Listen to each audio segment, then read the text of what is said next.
Yeah, hearing that an already dangerously contagious virus has mutated into an even more contagious version sent shockwaves across the world. Many with questions like, what does it mean? Can we expect to see it in the United States or right here in Nevada? I pulled in local health officials to get some answers. Time you see a mutation that can affect the way this disease spreads, it's going to be concerning. Brian Labus is an associate professor at UNLV's School of Public Health. He says the newly discovered strain of COVID-19 in the UK has mutations that make it easier to spread from person to person. It's just part of being a virus, basically. Labus says this new strain will produce the same symptoms that we've seen with the virus so far. And in order to tell if someone actually has it, health departments will have to submit specimens to the CDC. At this point, seem to be any more toxic or lethal. Joseph Benson is the laboratory director for the Southern Nevada Health District, and he says health officials here in Nevada are keeping an eye out for any new mutations to the virus. We are doing gene sequencing both here in Southern Nevada as well as up in Reno. Officials believe it could only be a matter of time before the new strain makes its way to the valley. I expect we'll find it. The health district says people need to continue wearing masks, social distancing, and practicing proper hand washing. And at a time when pandemic fatigue is impacting so many, they say this is a reminder to remain vigilant. It's been 10 months, so it's longer than having a baby. And unfortunately, we don't have anything good to show for it right now. And we do have it at least another 10 months to go. Unlike the flu shot that changes year to year depending on what strain we're seeing, Labus says the Moderna and Pfizer vaccines were created to cover all the bases. We expect that the vaccine will work on this strain just like it was on the strains it was designed for. It was basically designed with the idea that this virus is mutating and it does change all the time. This is not something personal to you.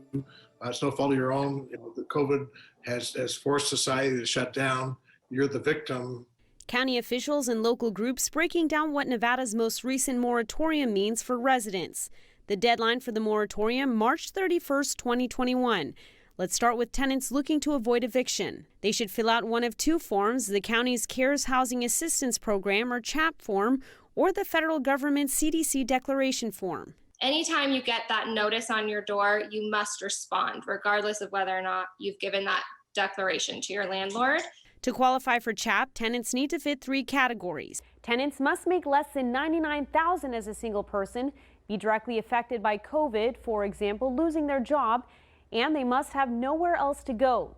The documents you'll need to upload: identification, some type of proof of need like a utility bill, and documentation to show the financial impact from COVID like pay stubs. If you do get that eviction notice on the door, if you don't respond, you may find yourself in the uncomfortable situation of having an eviction order issued against you.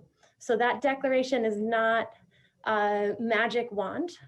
Rather, that's preparing yourself to be able to defend your right to stay in your home. for landlords to be eligible to receive assistance, the property must be residential, the landlord cannot be a government entity, and there must be written proof that tenants have had difficulty making rent payments. Let's say they have 30 or 40 residents living in one of their complexes, can submit an entire package for those 30 or 40 individuals. Some situations where the landlord can still evict during the moratorium. If there's a safety issue, if they can prove you're damaging property or that something unsafe or criminal activity is occurring in the property. Right now, 14,000 tenants in Clark County have applied for the CHAP program. There are 1,600 applications for the Landlord Assistance Program. Keep in mind it's taking 3 to 4 weeks to process each application. I'm Tiffany Lane reporting.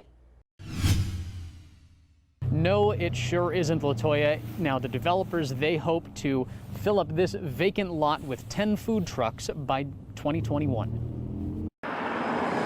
This is a 7,400 square foot dirt lot on Casino Center just south of California in the Arts District. If all goes as planned for Paul Murad of Metroplex Realty and the developers he's working with, the vacant space and brush will be replaced with 10 food trucks in what will be known as the Urban Food Lot. There's already tremendous interest from the food truck operators throughout Las Vegas and who are reaching out and wanting to be a part of this project. Madison Salabani owns and operates the food truck Pizza Stone, and she wants a spot in the lot. I think it might be a little bit competitive, but the thing that I'm really hopeful about is that the developers have already committed to really focusing on minority-owned businesses and women-owned businesses. She caters events and fires up her pizza oven all over the valley, usually letting the community know via social media. Having a more stationary location, or a location that people at least know on a consistent basis, food trucks will be there, I think it'll be an astronomical difference, really. It will be curated so that the trucks don't compete with each other.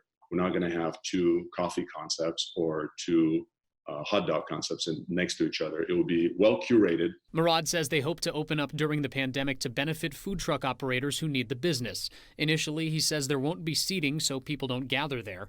But in a post-pandemic world, he says it'll be another bright spot in the neighborhood, as similar concepts in other cities have become. It's something great that's coming to the Arts District, I hope, in the very near future, during the pandemic and thereafter.